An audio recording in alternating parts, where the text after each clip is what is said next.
উদ্দেশ্যে আজকে আমাদের এই আয়োজন এবং যাকে শ্রদ্ধা জানাবার জন্য আমাদের আজকের আয়োজন, ডক্টর সর্বপল্লী রাধাকৃষ্ণন, ওনাকে শ্রদ্ধার্ঘ্য নিবেদন করার উদ্দেশ্যে দীপক রঞ্জন কর এর লেখনীতে আমি ছোট্ট দু একটা লাইন পাঠ করার চেষ্টা করছি। শিক্ষক দিবস।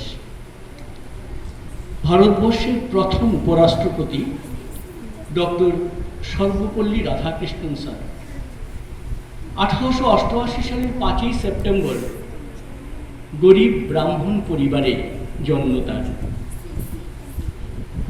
ছাত্র হিসেবে যথেষ্টই মেধাবী, একাগ্রতায় ছিলেন অসাধারণ, চরম দারিদ্রতাকে তুচ্ছ করে হেলায় দর্শন শাস্ত্রে করেন স্নাতক অর্জন।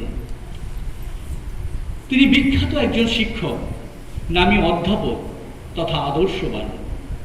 ছাত্রছাত্রী ভালোবেসে সকলেই ওনাকে দিতেন প্রাণপণ যথামান। ওনার জন্মদিনটি উৎসর্গ করেন দেশের শিক্ষকদের সম্মান জ্ঞাপনে। দিনটি প্রতিপালিত হয় সারা দেশে আড়ম্বরে শিক্ষক দিবস উদযাপনে।